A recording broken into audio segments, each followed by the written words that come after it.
ఉమ్మడి మంగళం పంచాయతీ పరిధిలోని మీటీఆర్ కాలనీ 5వ లైన్లో ఉన్న కట్టపుట్టాలమ్మ స్వయంభూ దేవాలయం కూల్చివేతపై వివాదం రేగుతోంది.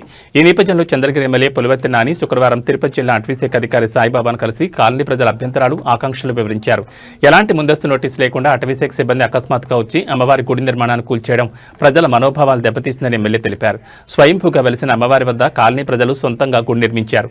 ప్రజల విశ్వాసం, భావోద్వేగాలకు భంగం కలిగిందని నాని డీఎఫ్ఓ దృష్టికి తీసుకొచ్చారు. దేవాలయ పునర్నిర్మాణానికి అటవీశాఖ సహకారం అందించాలని కాలనీ ప్రజల తరపున ఎమ్మెల్యే పులివర్తి నాని అర్జీ సమర్పించారు. ప్రజా విశ్వాసం దృష్ట్యా సమస్యను సానుకూలంగా పరిశీలించి తగిన నిర్ణయం తీసుకోవాలని ఆయన కోరారు.